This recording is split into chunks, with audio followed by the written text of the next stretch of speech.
This is a continuation of Passing by Nella Larsen, comprising Part 3, Section 1 through Part 3, Section 3. Part 3, Finale, Part 3, Section 1. The year was getting on toward its end. October, November had gone. December had come and brought with it a little snow and then a freeze, and after that a thaw and some soft, pleasant days that had in them a feeling of spring. It wasn't this mild weather, a bit Christmassy, Irene Redfield was thinking, as she turned out of 7th Avenue into her own street. She didn't like it to be warm and springy when it should have been cold and crisp, or gray and cloudy as if snow was about to fall. The weather, like people, ought to enter into the spirit of the season. Here the holidays were almost upon them, and the streets through which she had come were streaked with rills of muddy water, and the sun shone so warmly that children had taken off their hats and scarfs. It was all as soft, as like April, as possible, the kind of weather for Easter, certainly not for Christmas, though, she admitted reluctantly, she herself didn't feel the proper Christmas spirit this year either. But that couldn't be helped, it seemed, any more than the weather. She was weary and depressed, and for all her trying, she couldn't be free of that dull, indefinite misery which with increasing tenaciousness had laid hold of her. The morning's aimless wandering through the teeming Harlem streets, long after she had ordered the flowers, which had been her excuse for setting out, was but another effort to tear herself loose from it.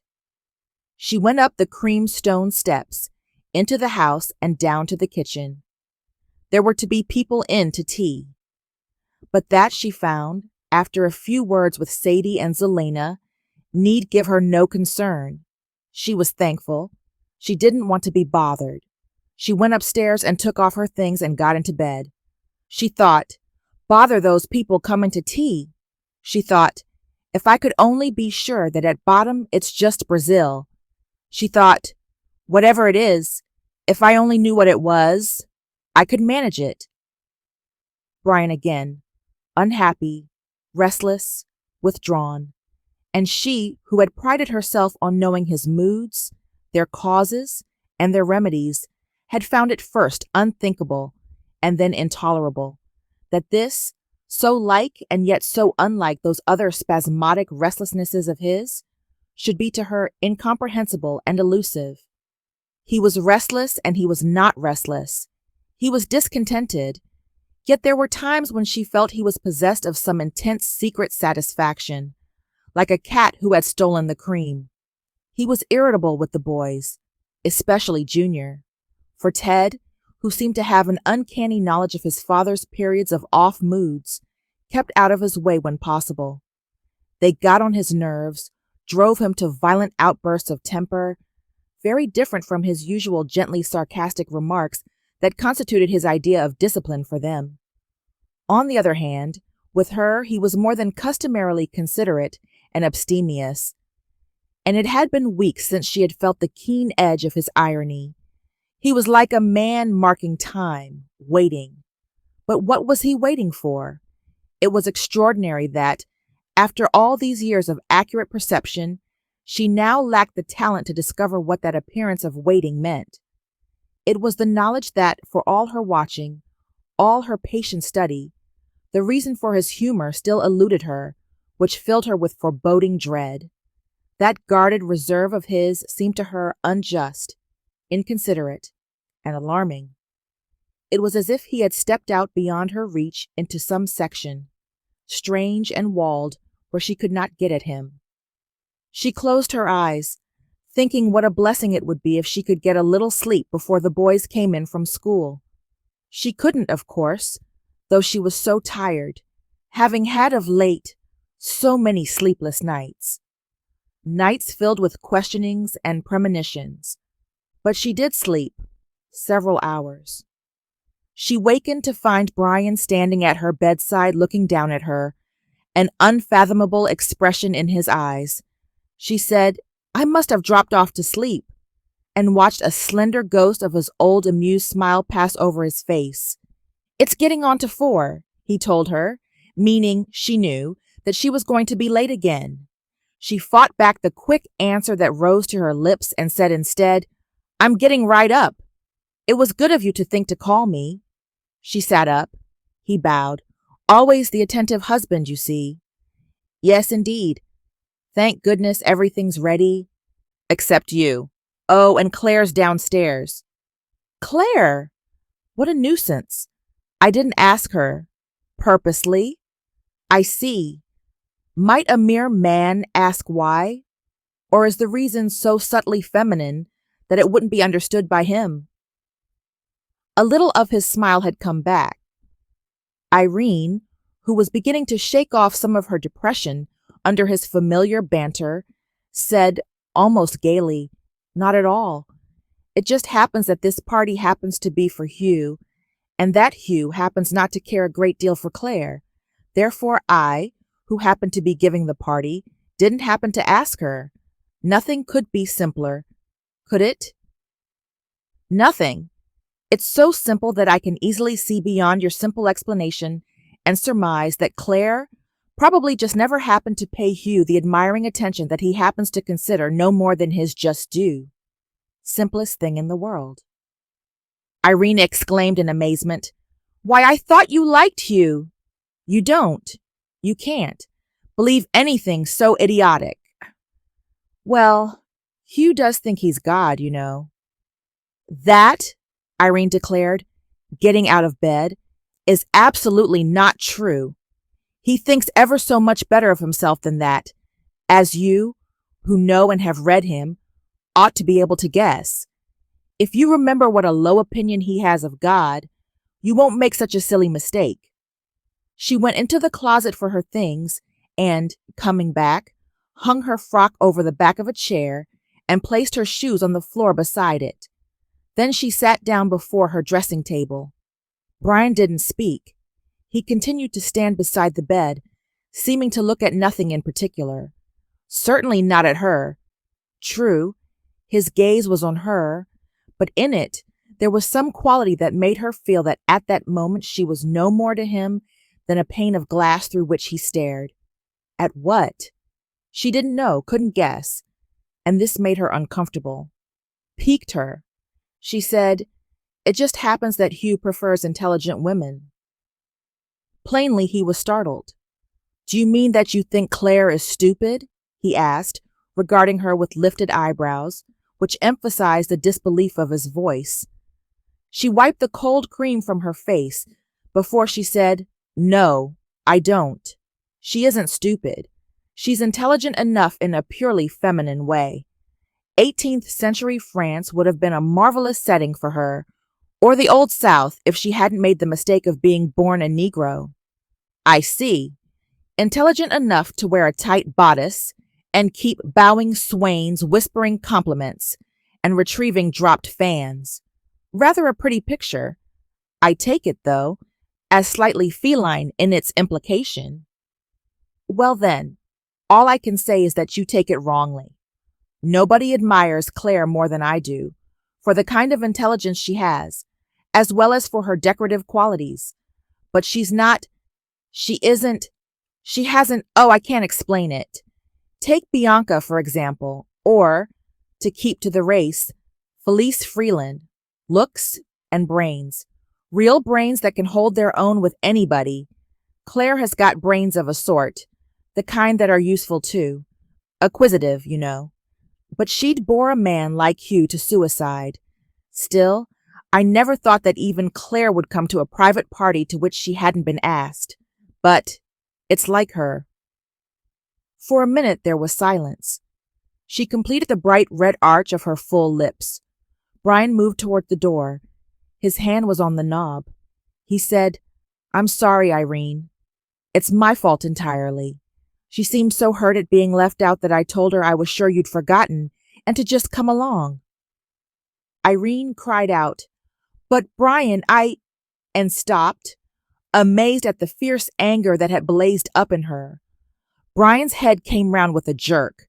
His brows lifted in an odd surprise. Her voice, she realized, had gone queer.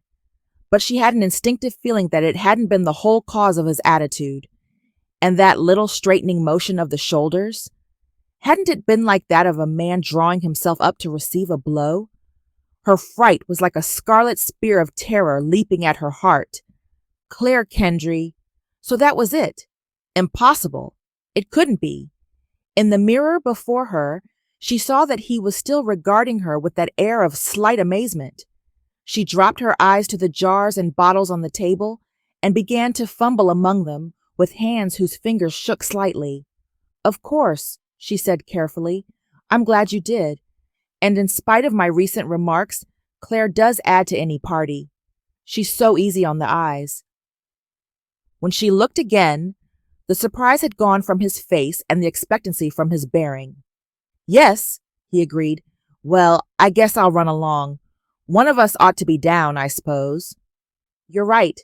One of us ought to." She was surprised that it was in her normal tones she spoke, caught as she was by the heart, since that dull, indefinite fear had grown suddenly into sharp panic. "I'll be down before you know it," she promised. "All right." But he still lingered. "You're quite certain? You don't mind my asking her? Not awfully, I mean. I see now that I ought to have spoken to you. Trust women to have their reasons for everything." She made a little pretense at looking at him, managed a tiny smile, and turned away. "Claire, how sickening." "Yes, don't they?" she said, striving to keep her voice casual. Within her, she felt a hardness from feeling, not absent, but repressed, and that hardness was rising, swelling. Why didn't he go? Why didn't he? He had opened the door at last. "You won't be long?" he asked, admonished. She shook her head, unable to speak, for there was a choking in her throat, and the confusion in her mind was like the beating of wings. Behind her, she heard the gentle impact of the door as it closed behind him and knew that he had gone. Down to Claire. For a long minute she sat in strained stiffness. The face in the mirror vanished from her sight, blotted out by this thing which had so suddenly flashed across her groping mind. Impossible for her to put it immediately into words or give it outline, for, prompted by some impulse of self-protection, she recoiled from exact expression. She closed her unseeing eyes and clenched her fists. She tried not to cry, but her lips tightened, and no effort could check the hot tears of rage and shame that sprang into her eyes and flowed down her cheeks. So she laid her face in her arms and wept silently. When she was sure that she had done crying, she wiped away the warm remaining tears and got up. After bathing her swollen face in cold, refreshing water and carefully applying a stinging splash of toilet water, she went back to the mirror and regarded herself gravely. Satisfied that there lingered no betraying evidence of weeping, she dusted a little powder on her dark white face and again examined it carefully and with a kind of ridiculing contempt. "I do think," she confided to it, "that you've been something, oh, very much, of a damned fool." Downstairs, the ritual of tea gave her some busy moments, and that, she decided, was a blessing. She wanted no empty spaces of time in which her mind would immediately return to that horror which she had not yet gathered sufficient courage to face. Pouring tea properly and nicely was an occupation that required a kind of well-balanced attention. In the room beyond, a clock chimed, a single sound, 15 minutes past 5 o'clock. That was all. And yet in the short space of half an hour, all of life had changed, lost its color, its vividness, its whole meaning. No, she reflected, it wasn't that had happened. Life about her, apparently, went on exactly as before. "Oh, Mrs. Runyon, so nice to see you." "Too? Really? How exciting." "Yes, I think Tuesday's all right." Yes, life went on precisely as before. It was only she that had changed. Knowing, stumbling on this thing, had changed her. It was as if in a house long dim, a match had been struck, showing ghastly shapes where had been only blurred shadows. Chatter, chatter, chatter. Someone asked her a question. She glanced up with what she felt was a rigid smile. Yes, Brian picked it up last winter in Haiti. Terribly weird, isn't it? It is rather marvelous in its own hideous way. Practically nothing, I believe. A few cents. Hideous. A great weariness came over her. Even the small exertion of pouring golden tea into thin old cups seemed almost too much for her. She went on pouring, made repetitions of her smile, answered questions, manufactured conversation.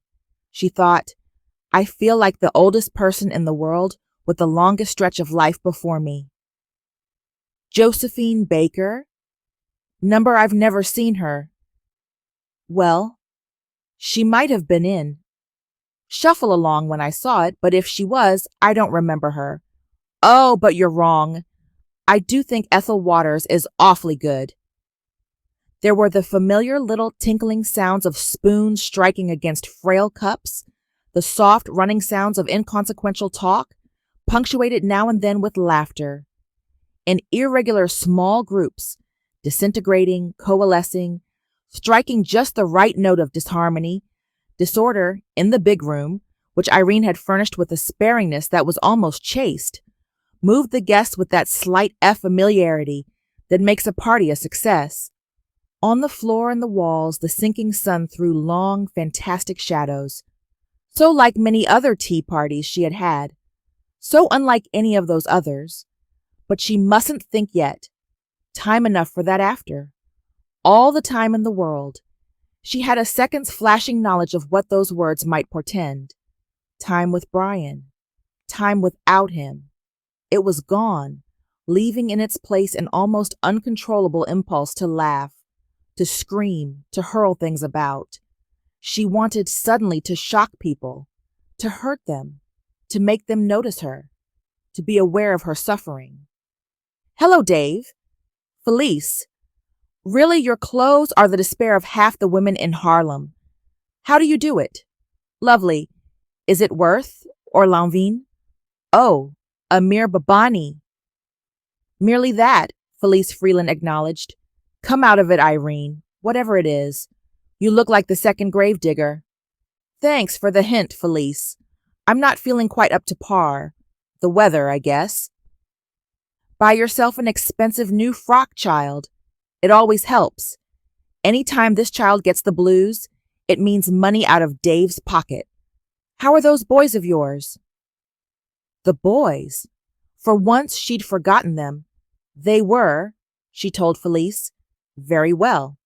Felice mumbled something about that being awfully nice, and said she'd have to fly, because for a wonder she saw Mrs. Bellew sitting by herself. And I've been trying to get her alone all afternoon. I want her for a party. Isn't she stunning today? Claire was. Irene couldn't remember ever having seen her look better. She was wearing a superlatively simple cinnamon brown frock which brought out all her vivid beauty, and a little golden bowl of a hat. Around her neck hung a string of amber beads that would easily have made 6 or 8 like one Irene owned. Yes, she was stunning. The ripple of talk flowed on. The fire roared. The shadows stretched longer. Across the room was Hugh.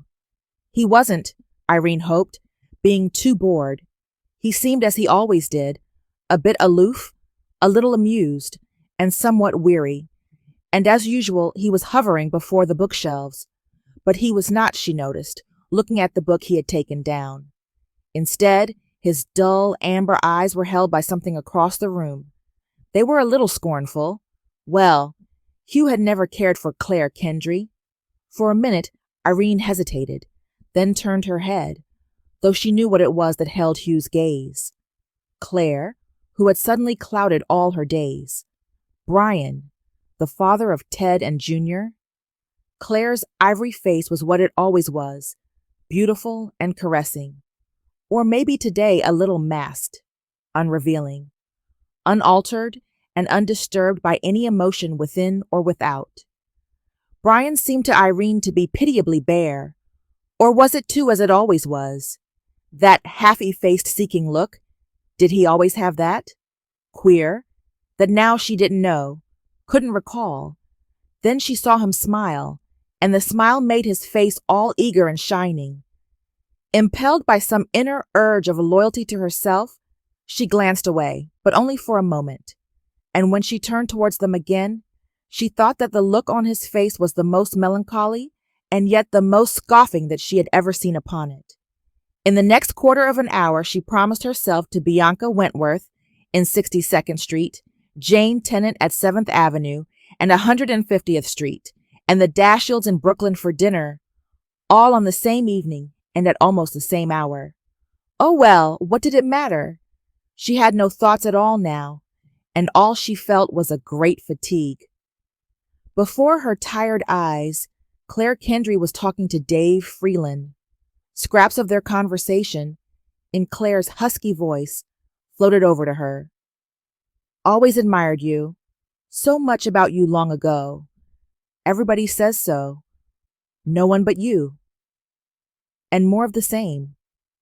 The man hung rapt on her words, though he was the husband of Felice Freeland and the author of novels that revealed a man of perception and a devastating irony.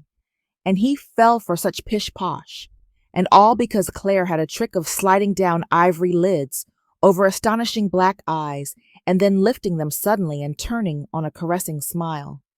Men like Dave Freeland fell for it, and Brian. Her mental and physical languor receded. Brian, what did it mean? How would it affect her and the boys? The boys? She had a surge of relief. It ebbed, vanished. A feeling of absolute unimportance followed. Actually, she didn't count. She was, to him, only the mother of his sons. That was all. Alone, she was nothing. Worse, an obstacle. Rage boiled up in her. There was a slight crash. On the floor at her feet lay the shattered cup. Dark stains dotted the bright rug. Spread. The chatter stopped, went on. Before her, Zelina gathered up the white fragments. As from a distance, Hugh Wentworth's clipped voice came to her, though he was, she was aware, somehow miraculously at her side. Sorry, he apologized. Must have pushed you, clumsy of me. Don't tell me it's priceless and irreplaceable. It hurt. Dear God, how the thing hurt. But she couldn't think of that now. Not with Hugh sitting there mumbling apologies and lies. The significance of his words, the power of his discernment, stirred in her a sense of caution. Her pride revolted. Damn, Hugh. Something would have to be done about him. Now she couldn't, it seemed, help his knowing. It was too late for that. But she could and would keep him from knowing that she knew. She could, she would bear it. She'd have to. There were the boys. Her whole body went taut. In that second, she saw that she could bear anything, but only if no one knew that she had anything to bear. It hurt. It frightened her, but she could bear it. She turned to Hugh, shook her head, raised innocent dark eyes to his concerned pale ones. Oh no, she protested. You didn't push me. Cross your heart, hope to die, and I'll tell you how it happened. Done. Did you notice that cup? Well, you're lucky. It was the ugliest thing that your ancestors, the charming Confederates, ever owned. I've forgotten how many thousands of years ago it was that Brian's great-great-grand-uncle owned it. But it has, or had, a good old hoary history. It was brought north by way of the subway. Oh, all right. Be English if you want to and call it the underground. What I'm coming to is the fact that I've never figured out a way of getting rid of it until about 5 minutes ago. I had an inspiration. I had only to break it, and I was rid of it forever. So simple, and I never thought of it before. Hugh nodded, and his frosty smile spread over his features. Had she convinced him? Still, she went on with a little laugh that didn't, she was sure, sound the least bit forced. I'm perfectly willing for you to take the blame and admit that you pushed me at the wrong moment. What are friends for, if not to help bear our sins? Brian will certainly be told that it was your fault. More tea, Claire? I haven't had a minute with you. Yes. It's a nice party. You'll stay to dinner, I hope. Oh, too bad. I'll be alone with the boys. They'll be sorry. Brian's got a medical meeting or something. Nice frock you're wearing. Thanks. Well, goodbye. See you soon, I hope. The clock chimed. 1, 2, 3, 4, 5, 6. Could it be, only a little over an hour since she'd come down to tea? 1 little hour. Must you go? Goodbye. Thank you so much. So nice to see you. Yes, Wednesday. My love to Madge. Sorry, but I'm filled up for Tuesday. Oh, really? Yes, goodbye. Goodbye? It hurt. It hurt like hell. But it didn't matter. If no one knew. If everything could go on as before. If the boys were safe. It did hurt, but it didn't matter. Part 3, Section 2. But it did matter. It mattered more than anything had ever mattered before. What bitterness! That the one fear, the one uncertainty that she had felt, Brian's ache to go somewhere else, should have dwindled to a childish triviality, and with it, the quality of the courage and resolution with which she had met it. From the visions and dangers which she now perceived, she shrank away. For them, she had no remedy or courage.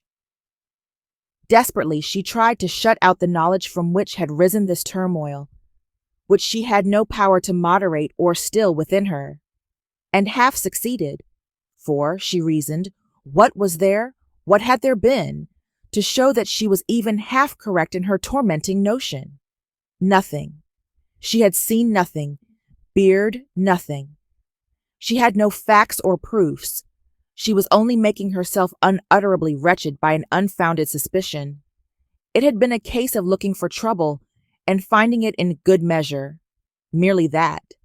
With this self-assurance that she had no real knowledge, she redoubled her efforts to drive out of her mind the distressing thought of faiths broken and trusts betrayed which every mental vision of Claire, of Brian, brought with them. She could not, she would not, go again through the tearing agony that lay just behind her. She must, she told herself, be fair. In all their married life, she had had no slightest cause to suspect her husband of any infidelity, of any serious flirtation even. If, and she doubted it, he had had his hours of outside erratic conduct, they were unknown to her. Why begin now to assume them? And on nothing more concrete than an idea that had leapt into her mind because he had told her that he had invited a friend of hers, to a party in his own house, and at a time when she had been, it was likely, more asleep than awake. How could she, without anything done or said, or left undone or unsaid, so easily believe him guilty? How be so ready to renounce all confidence in the worth of their life together? And if, perchance, there were some small something well, what could it mean? Nothing. There were the boys. There was John Bellew. The thought of these three gave her some slight relief, but she did not look the future in the face. She wanted to feel nothing, to think nothing, simply to believe that it was all silly invention on her part. Yet she could not quite. Christmas, with its unreality, its hectic rush, its false gaiety, came and went. Irene was thankful for the confused unrest of the season, its irksomeness, its crowds, its inane and insincere repetitions of genialities, pushed between her and the contemplation of her growing unhappiness. She was thankful, too, for the continued absence of Claire, who, John Bellew having returned from a long stay in Canada, had withdrawn to that other life of hers, remote and inaccessible. But beating against the wall prison of Irene's thoughts was the shunned fancy that, though absent, Claire Kendry was still present, that she was close. Brian, too, had withdrawn. The house contained his outward self and his belongings. He came and went with his usual noiseless irregularity. He sat across from her at table. He slept in his room next to hers at night. But he was remote and inaccessible. No use pretending that he was happy, that things were the same as they had always been. He wasn't, and they weren't. However, she assured herself, it needn't necessarily be because of anything that involved Claire. It must be, another manifestation of the old longing. But she did wish it were spring, March, so that Claire would be sailing, out of her life and Brian's. Though she had come almost to believe that there was nothing but generous friendship between those two, she was very tired of Claire Kendry. She wanted to be free of her, and of her furtive comings and goings.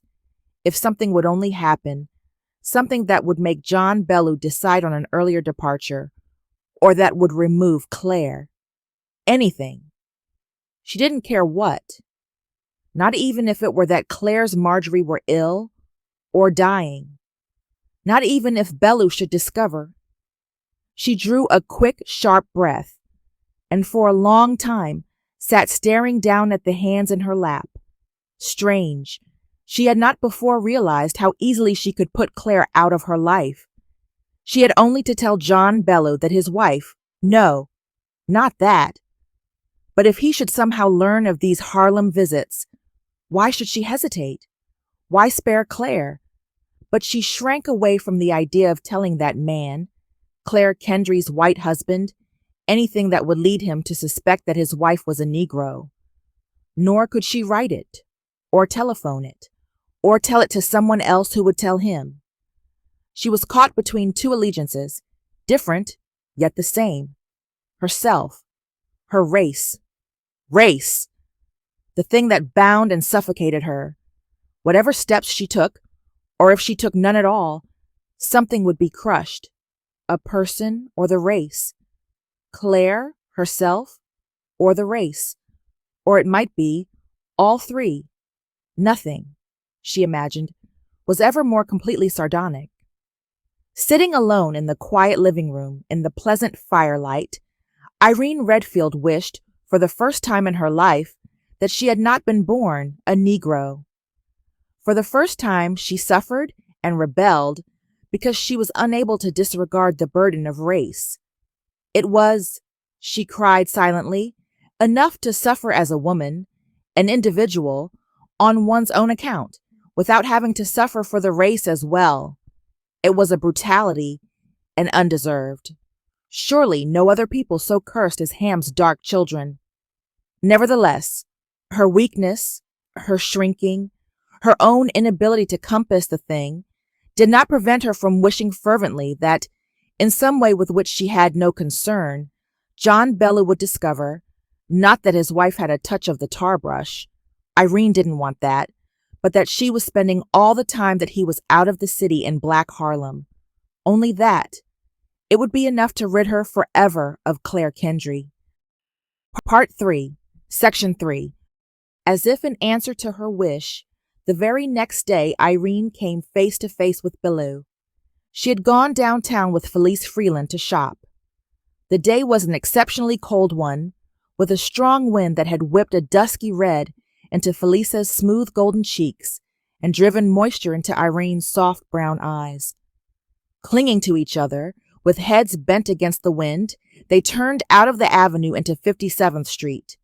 A sudden bluster flung them around the corner with unexpected quickness, and they collided with a man. "Pardon," Irene begged laughingly, and looked up into the face of Claire Kendry's husband, Mrs. Redfield. His hat came off. He held out his hand, smiling genially. But the smile faded at once. Surprise, incredulity, and, was it understanding, passed over his features. He had, Irene knew, become conscious of Felice, golden, with a curly black Negro hair, whose arm was still linked in her own. She was sure now of the understanding in his face, as he looked at her again and then back at Felice. And displeasure. He didn't, however, withdraw his outstretched hand. Not at once.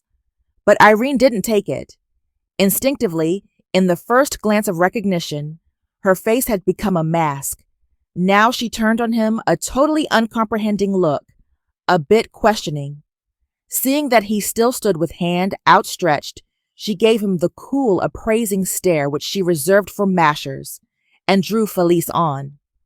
Felice drawled, "Aha! Been passing, have you? Well, I've queered that." "Yes, I'm afraid you have. Why, Irene Redfield, you sound as if you cared terribly. I'm sorry." "I do, but not for the reason you think. I don't believe I've ever gone native in my life, except for the sake of convenience, restaurants, theater tickets, and things like that. Never socially, I mean, except once. You've just passed the only person that I've ever met disguised as a white woman. Awfully sorry.